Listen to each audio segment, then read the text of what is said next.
भारत सरकार के द्वारा सभी श्रम कार्ड धारकों को सीधे उसके बैंक अकाउंट में 3,000 रुपया ट्रांसफर किया जाएगा हर महीने। अब ऐसे में अगर आपके पास श्रम कार्ड नहीं बना हुआ है तो कैसे बनाना है मैं आपको बताने वाला हूं। और श्रम कार्ड बनाने के बाद कैसे 3,000 रुपया आपको मिलेगा हर महीने और मिलने के बाद आपके बैंक अकाउंट में कैसे आएगा ये भी बताने वाला हूं। और यहाँ पे कौन कौन सा डॉक्यूमेंट लगेगा साथ में ये भी जानेंगे। और श्रम कार्ड बनाने के लिए आपको कहीं भी नहीं जाना है, बस आपने इस वीडियो को कंप्लीट देख लो। उसके बाद इस वीडियो को देखने के बाद 5 मिनट के अंदर आप लोग श्रम कार्ड बना सकते हो। इसके लिए आपको किसी को 1 रुपया भी नहीं देना पड़ेगा, सारा काम घर बैठे होगा। तो कैसे बनाना है आइए जान लेते हैं। तो सबसे पहले आपको श्रम कार्ड बनाने के लिए करना क्या है, सबसे पहले यहाँ पे आप ना गूगल में आ जाना। अब यहाँ पे आपको सर्च बार पे सर्च करना है श्रम कार्ड। जैसे यहाँ पे आप ना सर्च करोगे तो गवर्नमेंट का जो ऑफिशियल साइट है ना इस तरीके से आपके फ़ोन में खुल के आ जाएगा। सिंपल यहाँ पे आप ना श्रम पे क्लिक करना। जैसे यहाँ पे क्लिक करोगे तो यहाँ पे आपको एक ऑप्शन देखने को मिलेगा go to main page. Simple आप ना इसी ऑप्शन पे क्लिक करना। अब इसके बाद यहाँ पे गवर्नमेंट का जो ऑफिशियल साइट है इस तरीके से आपके फ़ोन में खुल के आएगा। अब यहाँ पे श्रम कार्ड बनाने के लिए आपको नीचे की तरफ आना है। अब यहाँ पे अगर आपका श्रम कार्ड पहले से ही बना हुआ है ना तो इसके लिए यहाँ पे आपको यहाँ पे क्लिक करना है। उसके बाद यहाँ से आप ना 3,000 रुपया के लिए आवेदन कर सकते हो। लेकिन इस वीडियो में मैं आपको ओनली फॉर बताने वाला हूँ कि श्रम कार्ड कैसे बनाना है, कैसे सही तरीका होता है बनाने का, और बनाने के बाद कैसे मिलेगा वो भी लास्ट में बताने वाला हूँ। बस आप लोगों ने इस वीडियो को कंप्लीट वॉच करना। अब इसके बाद यहाँ पे एक नया श्रम कार्ड बनाने के लिए आपको फर्स्ट में ही एक ऑप्शन देखने को मिलेगा रजिस्टर ऑन श्रम। सिंपल यहाँ पे आप ना क्लिक करोगे। जैसे यहाँ पे आप ना क्लिक करोगे तो सबसे पहले यहाँ पे आपको कहेगा फ़ोन नंबर डालने को। अब आपके आधार कार्ड से जो भी फ़ोन नंबर लिंक होगा ना वही आप लोग यहाँ पे फ़ोन नंबर फिलअप करना। अब इसके बाद यहाँ पे आपको कैप्चा देखने को मिलेगा। अगर आपको ये कैप्चा समझ में नहीं आ रहा है तो यहाँ पे आप ना रिफ्रेश पे क्लिक करोगे ना तो यहाँ पे कोई और दूसरा कैप्चा खुल के आएगा। सिंपल यहाँ पे आप ना कैप्चा डालोगे सही सही।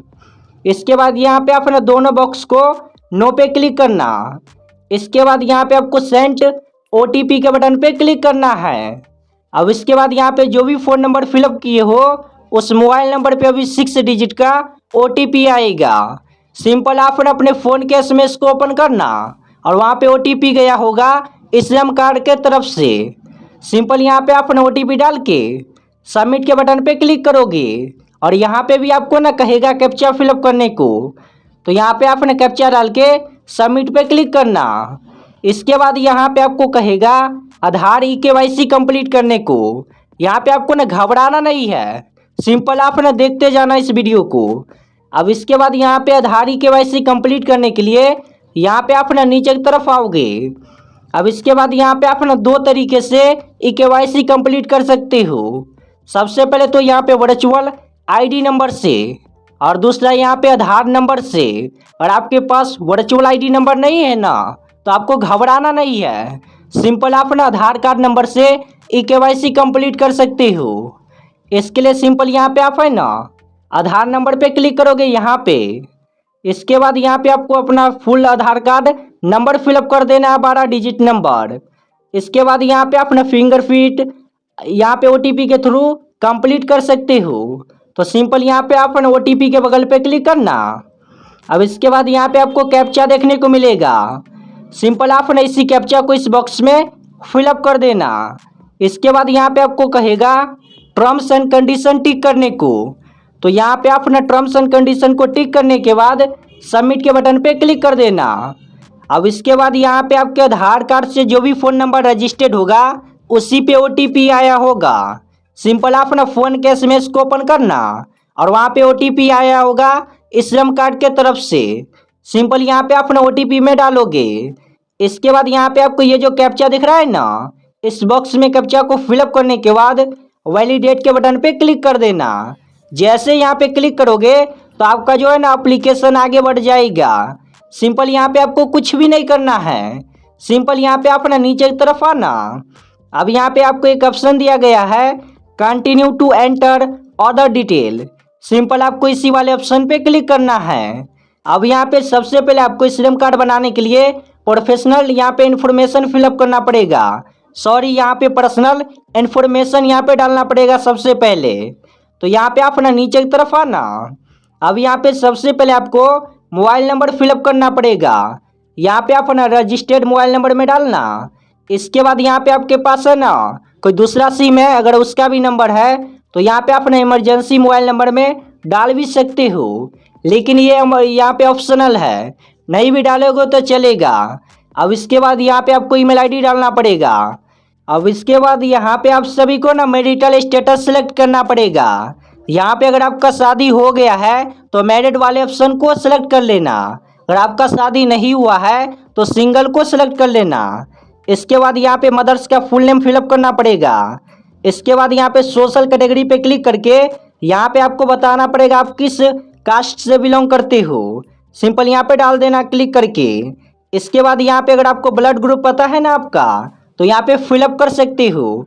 नहीं पता है तो कोई भी दिक्कत नहीं है, ये ऑप्शनल है, नहीं भी डालोगे तो चलेगा।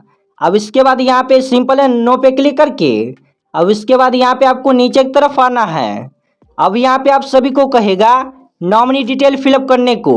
और यहाँ पे आप ना नॉमिनी भी बनाना चाहते हो ना, तो इस वाले डिटेल में आप ना नॉमिनी का डिटेल ही फिलअप करना। सबसे पहले यहाँ पे जैसे कि अगर आप लोग है ना किसे नॉमिनी बनाना चाहते हो उसका नाम डालोगे फुल नेम में। इसके बाद यहाँ पे नॉमिनी का डेट ऑफ बर्थ फिलअप करना पड़ेगा आप सभी को। अब इसके बाद यहाँ पे नॉमिनी का जेंडर सेलेक्ट करना पड़ेगा, मेल या फीमेल। इसके बाद यहाँ पे रिलेशनशिप विद एप्लीकेंट पे क्लिक करके आपको सेलेक्ट करना पड़ेगा नॉमिनी आपका कौन लगता है, ब्रदर, सिस्टर, मदर या फिर कौन है। यहाँ पे सिंपल क्लिक करके सेलेक्ट कर लेना। इसके बाद यहाँ पे कहेगा नॉमिनी का एड्रेस फिलअप करने को। अगर आपका एड्रेस और नॉमिनी का एड्रेस वही है ना सेम टू सेम, तो यहाँ पे सिंपल आप है ना आधार कार्ड पे जो भी एड्रेस होगा सिंपल नॉमिनी एड्रेस में फिलअप कर देना। अब इसके बाद यहाँ पे आप ना नॉमिनी का फ़ोन नंबर है ना उसके पास, तो उसका फ़ोन नंबर डाल सकते हो, नहीं तो यहाँ पे आप अपना ही फ़ोन नंबर फिलअप कर देना। इसके बाद यहाँ पे आपको सिंपल सेव एंड कंटिन्यू के बटन पे क्लिक करना है। जैसे यहाँ पे आप क्लिक करते हो तो आपका जो पर्सनल इन्फॉर्मेशन है ना सक्सेसफुल कंप्लीट हो जाएगा। अब इसके बाद यहाँ पे दूसरे स्टेप में आपको एड्रेस डिटेल फिलअप करना पड़ेगा। सबसे पहले रेसिडेंटल डिटेल फिलअप करना पड़ेगा। तो सबसे पहले यहाँ पे आप है ना स्टेट पे क्लिक करोगे ना, तो यहाँ पे आपको बताना पड़ेगा आप किस स्टेट से बिलोंग करते हो, बिहार, असम, जिस भी स्टेट से बिलोंग करते हो सिंपल आप ने क्लिक करना। और यहाँ पे ना सभी स्टेट के लिए जो बनाने का प्रोसेस है ना बिल्कुल सेम रहने वाला है। इसके बाद यहाँ पे आपको बताना पड़ेगा डिस्ट्रिक्ट। सिंपल यहाँ पे नेटिव डिस्ट्रिक्ट पे क्लिक करके जो भी आपका डिस्ट्रिक्ट है ना सिंपल आप अपने डिस्ट्रिक्ट के नाम के बगल पे क्लिक करना। इसके बाद यहाँ पे आपको है ना नीचे की तरफ आना है। यहाँ पे अगर आपके पास है ना स्टेट लेवल का कोई भी आईडी प्रूफ है ना तो उसका नंबर यहाँ पे डाल सकते हो, ये ऑप्शनल है, नहीं भी डालोगे तो चलेगा। सिंपल यहाँ पे आपको नीचे की तरफ आ जाना है। अब यहाँ पे सबसे पहले आपको करेंट एड्रेस फिलअप करना पड़ेगा। आप ना अर्बन से बिलोंग करते हो या फिर रूरल से। यहाँ पे आप ना शहरी क्षेत्र से बिलोंग करते हो तो यहाँ पे आपको अर्बन पे क्लिक करना पड़ेगा। अगर आप लोग गाँव से बिलोंग करते हो तो यहाँ पे आप ना रूरल के ऑप्शन पे क्लिक करना।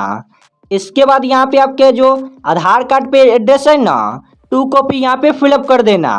Address line 1, address line 2, state, district. इसके बाद यहाँ पे आप अपना तहसील सेलेक्ट कर लेना।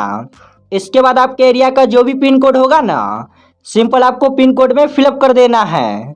इसके बाद यहाँ पे आप ना नीचे की तरफ आओगे। अब यहाँ पे कहेगा परमानेंट एड्रेस फिलअप करने को। अभी के टाइम में आप ना जहाँ पे भी रहते हो वहाँ का एड्रेस क्या है। अगर आधार कार्ड वाला ये एड्रेस है ना तो सिंपल परमानेंट एड्रेस जो अभी ऊपर फिलअप किए हो ना 2 कॉपी परमानेंट एड्रेस में फिलअप कर देना। इसके बाद यहाँ पे आपको नीचे की तरफ आना है। अब यहाँ पे आपको एक ऑप्शन दिया गया है सेव एंड कंटिन्यू। सिंपल आपने इसी वाले ऑप्शन पे क्लिक करना। जैसे यहाँ पे क्लिक करते हो तो आपके फ़ोन में इस तरीके से इंटरफेस खुल के आएगा। अब यहाँ पे आपको फिलअप करना पड़ेगा एजुकेशनल डिटेल। सिंपल यहाँ पे आप ना नीचे की तरफ आना। अब यहाँ पे सबसे पहले आपको एजुकेशन क्वालिफिकेशन पे क्लिक करना है। अब यहाँ पे आपको बताना पड़ेगा आप लोग कितना पढ़े लिखे हो। सिंपल सेलेक्ट कर लेना अपने अकॉर्डिंग। इसके बाद यहाँ पे आपको ना जो भी इसके बाद यहाँ पे एजुकेशन का सर्टिफिकेट अपलोड करना पड़ेगा। यहाँ पे आप ना डॉक्यूमेंट में कुछ भी अपलोड कर सकते हो। 12th का मार्कशीट, 10th का मार्कशीट। सिंपल अपलोड करने के लिए आपको चूज फाइल पे क्लिक करना है। इसके बाद यहाँ पे गैलरी खुल के आ जाएगा। सिंपल आप ना अपलोड कर देना। इसके बाद यहाँ पे डॉक्यूमेंट का जो साइज है ना 1 MB से नीचे ही होना चाहिए मैक्सिमम। इसके बाद यहाँ पे आपको सिलेक्ट करना पड़ेगा मंथली इनकम स्लैब। सिंपल इस पे क्लिक करके आप ना सिलेक्ट कर लेना। इसके बाद यहाँ पे इनकम सर्टिफिकेट है तो उसका यहाँ पे आप ना डॉक्यूमेंट अपलोड कर सकते हो। अगर आपके पास नहीं ना है तो आपको घबराना नहीं है। अगर आप लोग स्टूडेंट हो तो यहाँ पे आपको कुछ भी फिलअप नहीं करना है। सिंपल आप ना सेव एंड कंटिन्यू के बटन पे क्लिक कर देना। अगर आपके पास इनकम सर्टिफिकेट है तो इसी तरह यहाँ पे आप ना चूज फाइल पे क्लिक करके बस यहाँ से अपलोड कर देना। इसके बाद यहाँ पे जैसे सेव एंड कंटिन्यू के बटन पे क्लिक करोगे ना तो अब इसके बाद यहाँ पे इस तरीके से आपके फ़ोन में इंटरफेस खुल के आएगा। अब यहाँ पे सबसे पहले आपको फिलअप करना पड़ेगा बैंक का डिटेल। जिस भी बैंक डिटेल में आप है ना पैसा प्राप्त करना चाहते हो स्लम कार्ड का, वही आपको बैंक का डिटेल फिलअप करना पड़ेगा। गवर्नमेंट के द्वारा जो भी यहाँ पे लाभ दिया जाएगा ना स्लम कार्ड धारकों को सीधे आपके बैंक अकाउंट में ट्रांसफ़र किया जाएगा, जो यहाँ पे बैंक अकाउंट फिलअप करने वाले हो। तो सबसे पहले यहाँ पे बैंक का डिटेल फिलअप करने के लिए बैंक अकाउंट नंबर डालना पड़ेगा आप सभी को। Confirm bank account number fill up करोगे। अब इसके बाद यहाँ पे बैंक होल्डर नेम पे क्लिक करके यहाँ पे आपने अपना फुल नेम डाल देना। अब इसके बाद यहाँ पे आपको IFSC कोड फिलअप करना पड़ेगा। आपके पासबुक पे ना IFSC कोड मिलेगा। आपने बैंक का सिंपल ऐप है ना IFSC कोड फिलअप कर देना। इसके बाद यहाँ पे बैंक नेम पे क्लिक करके बताना पड़ेगा आपका है ना कौन सा बैंक में अकाउंट है। SBI, पंजाब नेशनल बैंक, जिस भी बैंक अकाउंट में आपका अकाउंट है ना सिंपल उसका नाम फिलअप करके उसका यहाँ पे ब्रांच यहाँ पे नाम फिलअप करना पड़ेगा इस पे क्लिक करके। इसके बाद यहाँ पे सिंपल सेव एंड कंटिन्यू के बटन पे क्लिक कर देना। इसके बाद यहाँ पे अभी जो भी डिटेल फिलअप किए हो सारा डिटेल यहाँ पे खुल के आ जाएगा। सिंपल आपको ना नीचे की तरफ आना है। अब इसके बाद यहाँ पे एक ऑप्शन दिया गया है सबमिट। सिंपल यहाँ पे अपना सबमिट के बटन पे क्लिक कर देना। जैसे यहाँ पे अपना सबमिट के बटन पे क्लिक करते हो तो यहाँ पे आपका जो स्लम कार्ड है ना अप्लाई हो चुका है। अब यहाँ पे स्लम कार्ड बनने के बाद उसे कैसे डाउनलोड करना है आइए ये भी मैं आपको इस वीडियो में ही बतला देता हूँ। अब इसके बाद यहाँ पे ना इस तरीके से इंटरफेस खुल के आएगा। अब इसी के नीचे यहाँ पे एक ऑप्शन दिया गया है डाउनलोड यूएएन कार्ड। सिंपल आपको ना इसी वाले ऑप्शन पे क्लिक करना है। अब यहाँ पे इसके बाद आप सभी का ना स्लम कार्ड यहाँ पे नीचे की तरफ शो होगा। इसके बाद यहाँ पे इसे डाउनलोड करने के लिए एक ऑप्शन दिया होगा नीचे की तरफ डाउनलोड। सिंपल आप ना डाउनलोड के बटन पे क्लिक करना। अब इसके बाद यहाँ पे आप ना जिस भी फ़ोन नंबर से स्लम कार्ड बनाए हो उसका फ़ोन नंबर डाल के कैप्चा डाल के सिंपल कंटिन्यू के बटन पे क्लिक करना। इसके बाद यहाँ पे इस तरीके से आपके फ़ोन में इंटरफेस खुल के आएगा। फिर से यहाँ पे आपको डाउनलोड नाउ पे क्लिक करना है। अब इसके बाद यहाँ पे आप है ना सबसे पहले आपको आधार कार्ड नंबर फिलअप करना पड़ेगा। इसके बाद यहाँ पे आप ना OTP वाले ऑप्शन पे क्लिक करना। ये जो आपको कैप्चा दिख रहा है 2 कॉपी आपको इसी कैप्चा को इस बॉक्स में फिलअप करने के बाद कंटिन्यू के बटन पे क्लिक कर देना। जैसे यहाँ पे कंटिन्यू के बटन पे क्लिक करते हो तो आपके फ़ोन नंबर पे 6 डिजिट का OTP आया होगा। सिंपल आपको OTP डाल के कैप्चा डाल के वैलिडेट के ऑप्शन पे क्लिक करना है। जैसे यहाँ पे वैलिडेट के ऑप्शन पे क्लिक करोगे तो अब इसके बाद यहाँ पे इस तरीके से आपके फ़ोन में इंटरफेस खुल के आने वाला है। अब यहाँ पे स्लम कार्ड डाउनलोड करने के लिए सिंपल आपको डाउनलोड यूएएन कार्ड पे क्लिक करना है। जैसे यहाँ पे आपने क्लिक करोगे ना तो यहाँ पे फिर से आपको डाउनलोड यूएएन कार्ड पे क्लिक करना है। इसके बाद यहाँ पे आपका सक्सेसफुल यहाँ पे ना स्लम कार्ड डाउनलोड हो जाएगा। तो अभी के टाइम में आप ना इसी तरीके से घर बैठे ही विदाउट किसी को 1 रुपया दिए स्लम कार्ड बनाने के बाद उसे डाउनलोड कर सकते हो ऑनलाइन। अब इसके बाद यहाँ पे श्रम कार्ड बनने के बाद मुझे 3,000 रुपया कैसे मिलेगा, तो मैं अगले वीडियो में है ना मैं आपको कंप्लीट बतला दूंगा।